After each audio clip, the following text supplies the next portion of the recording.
Hello and welcome to my channel thinking literature. इस video में हम विलियम शेक्सपियर के sonnet number 18 shall I compare thee to a summer's day को discuss करेंगे। So let's jump into it. Shall I compare thee to a summer's day William Shakespeare द्वारा लिखा गया एक फेमस सोनेट है जिसे सोनेट नंबर 18 भी कहते हैं।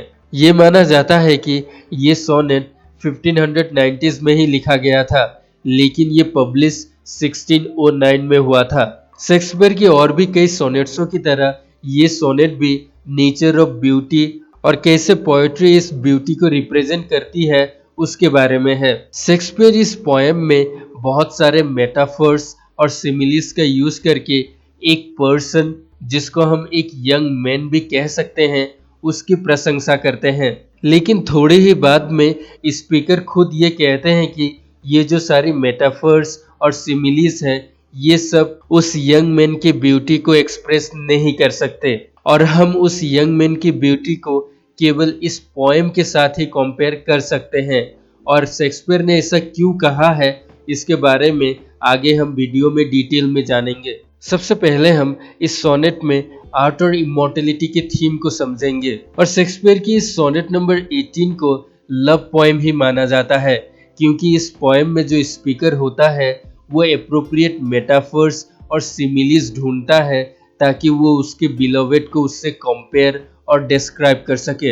हालांकि शेक्सपियर ने क्लियरली मेंशन नहीं किया है कि वो अपने बिलोवेड से किसे रेफर कर रहे हैं, लेकिन ये माना जाता है कि शेक्सपियर अपने बिलोवेड से एक यंग मैन को रेफर कर रहे हैं। शेक्सपियर अपने इस बिलोवेड को सन से, समर के दिनों से और मई महीने के फूलों से कंपेयर करते हैं। लेकिन थोड़ी ही देर बाद स्पीकर ये भी कहते हैं कि ये सारी चीजें बिलोवेड की ब्यूटी का मुकाबला नहीं कर सकते, क्योंकि ये सारी चीजें समय आने पर या तो खत्म हो जाती है या तो मर जाती है। इस पोएम के फर्स्ट 8 लाइन्स में ये दिखाया जाता है कि कैसे स्पीकर सही ऑब्जेक्ट और चीजें नहीं ढूंढ पा रहे होते हैं अपने उस बिलोवेड से उससे कंपेयर करने के लिए। और अंतिम के 6 लाइन्स में स्पीकर यंग मैन की इटर्नल ब्यूटी को इसी पोएम के साथ कंपेयर करते हैं। सो इस तरह स्पीकर इस सोनेट के जरिए उस यंग मैन की ब्यूटी को प्रेजेंट भी करते हैं और प्रिजर्व भी करते हैं। सो शेक्सपियर के सोनेट नंबर 18 को हम स्पीकर का अपना बिलोवेड के लिए प्यार के रूप में नहीं देख सकते, बल्कि सोनेट नंबर 18 में कैसे पोएट्री के पावर को दर्शाया गया है और कैसे पोएट्री को इटर्नल लाइफ के साथ कंपेयर किया गया है, उस तरह भी देख सकते हैं। इस पोएम के शुरुआत में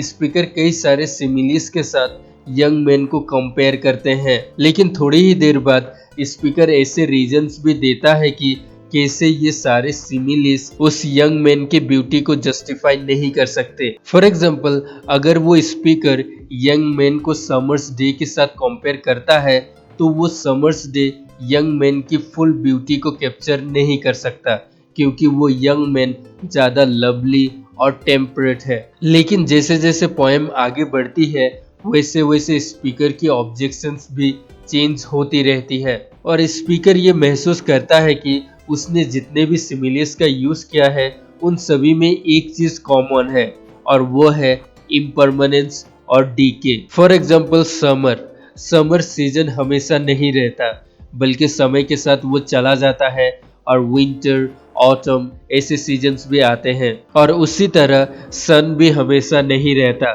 समय के साथ वो ढल जाता है।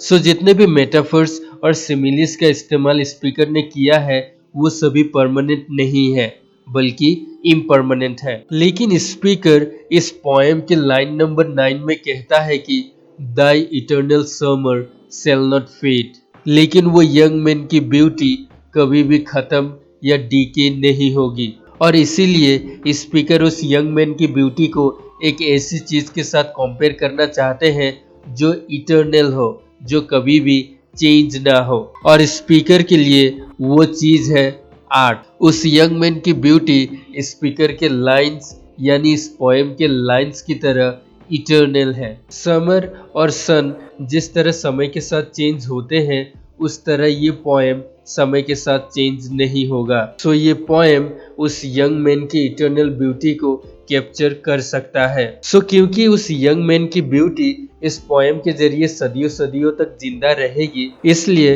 वो यंग मैन इस पोएम के जरिए परमानेंस और इमॉर्टलिटी हासिल कर लेगा। सो स्पीकर के अनुसार जो पोएम है वो इटर्नल ऑब्जेक्ट है, क्योंकि वो समय के साथ चेंज नहीं होता, चाहे जितने रीडर्स उसे पढ़े और चाहे हम उसे अलग अलग हिस्टोरिकल कॉन्टेक्स्ट में भी पढ़े। और स्पीकर ये भी कहते हैं कि पोएट्री में एक मैजिकल पावर होती है, क्योंकि ये न केवल चीजों को डिस्क्राइब करता है बल्कि उन्हें प्रिजर्व भी करके रखता है। सो शेक्सपियर की सोनेट नंबर 18 उस यंग मैन की ब्यूटी को न केवल डिस्क्राइब कर रहा है बल्कि उसे फ्यूचर जनरेशंस के लिए प्रिजर्व भी करके रख रहा है। तो come to the end of this video. अगर आपको वीडियो अच्छा लगा तो लाइक कीजिए, अगर अच्छा नहीं लगा तो डिसलाइक कीजिए, और अगर नए हैं तो सब्सक्राइब कीजिए।